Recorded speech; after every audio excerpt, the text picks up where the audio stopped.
Hey everyone, welcome back to English Today Journey.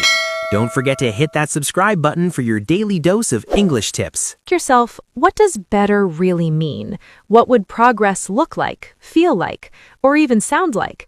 How will you know when you're getting closer? Those details are essential. Without them, your goal floats around in your mind, untethered, easy to forget, and hard to act on. Take my experience with English Today Journey. At first, my goal was simply, I want to help people learn English.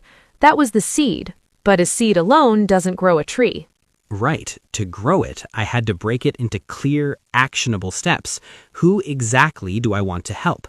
What kind of content should I create? How often will I publish? How will I measure success? By followers, feedback, or usefulness to real learners? This process of clarifying and committing is what transforms a dream into a real direction. It's not always comfortable. Sometimes it means facing the truth about what we've been avoiding.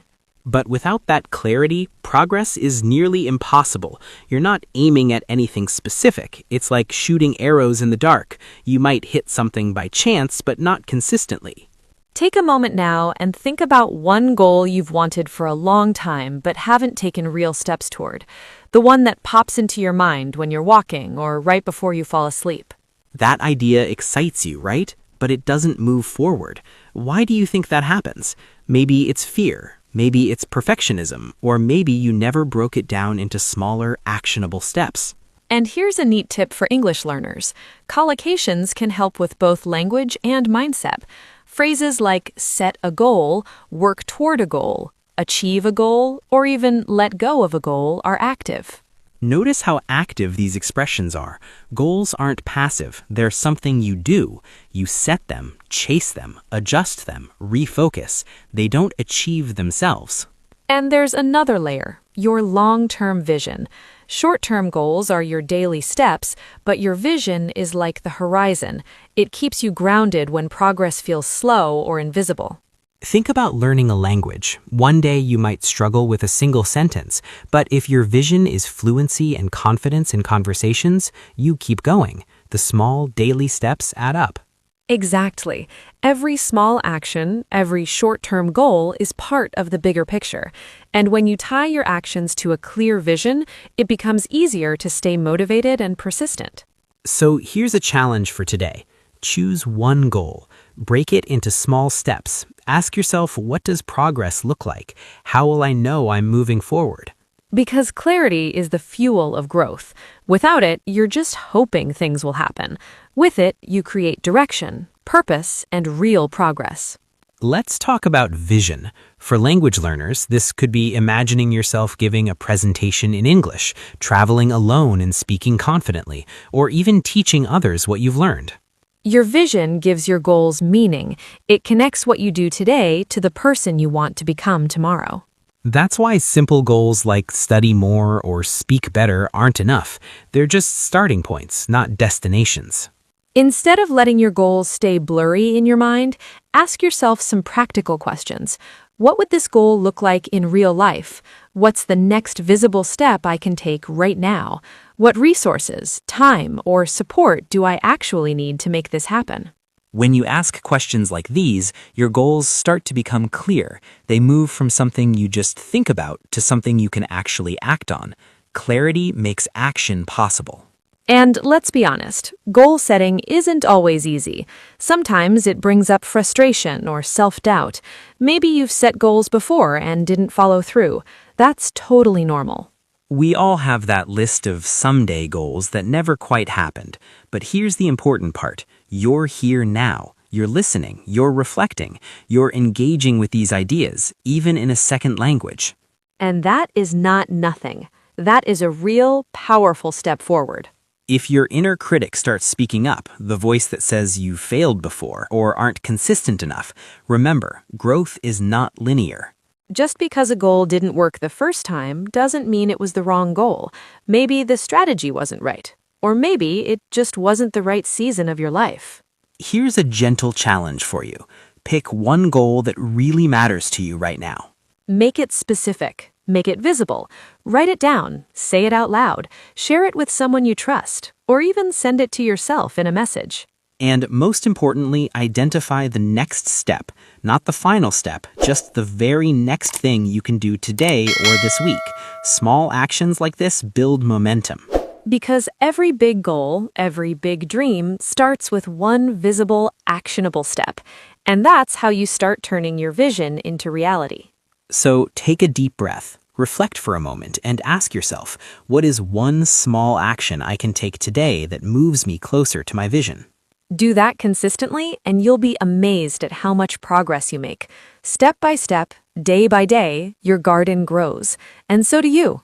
All right, we've talked a lot about goals and clarity. You've set a goal, maybe even written it down and identified your next small step. That's momentum in action. Exactly. Momentum doesn't come from giant leaps. It comes from small, steady actions day by day. Take a deep breath. You've just completed the first part of the growth formula. That goal, your internal compass, is now on your radar. That's something to be proud of. Now, let's move on to the second letter, R for routine. Goals give you direction. They turn vague ideas into clear, actionable steps. But here's the truth. Goals alone don't work well without structure. That's where routine comes in.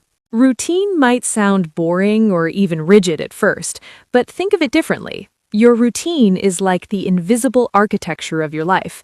It quietly holds everything together and shapes who you become, not all at once, but gradually, day by day. And here's something interesting. It's often not the big, dramatic actions that make the biggest difference. It's the small, repeated behaviors that build you up or wear you down. Think about brushing your teeth. You don't wait for motivation. You don't give yourself a pep talk every morning. You just do it. It's part of your routine. Now, imagine approaching your language learning or any personal goal the same way. What if it wasn't about feeling inspired, but simply about showing up?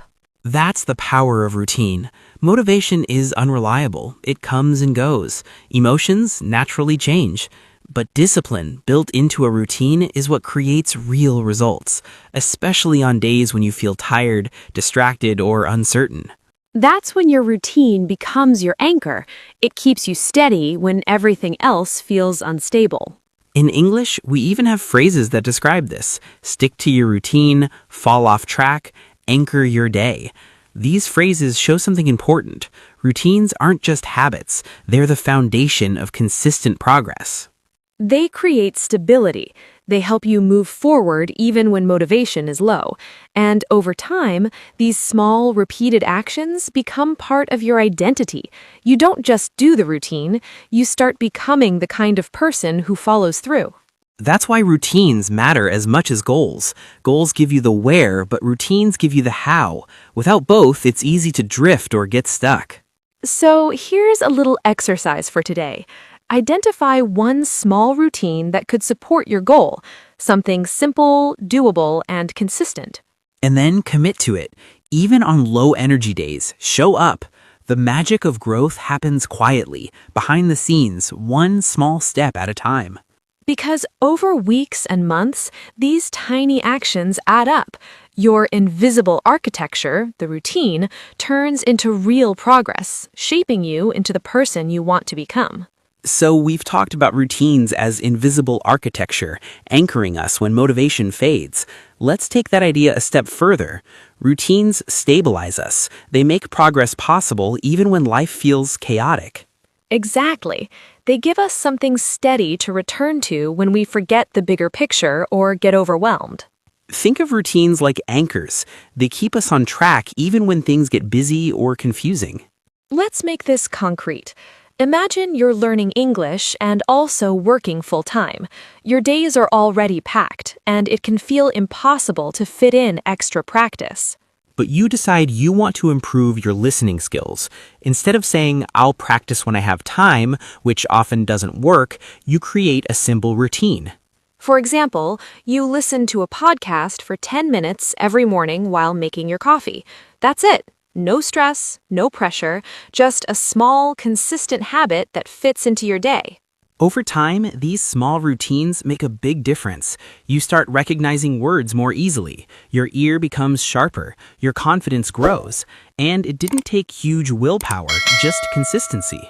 That's the magic of routines. They reduce the number of decisions you have to make. Every choice you don't have to make saves mental energy. Successful people know this very well. Take athletes like Serena Williams or LeBron James. Their routines are almost sacred. It's not just physical training. They include mental prep, sleep, nutrition, and even pre-game rituals. All these habits give structure and help them perform at their best. Writers rely on routines too. Haruki Murakami, for instance, wakes up at 4 a.m., writes for 5 to 6 hours, and then goes for a run. Every single day. Why? Because creativity doesn't come from magic. It comes from rhythm, from showing up consistently. And yet, many people resist routines. Why? Maybe routines feel rigid, boring, or like they limit freedom. But the truth is,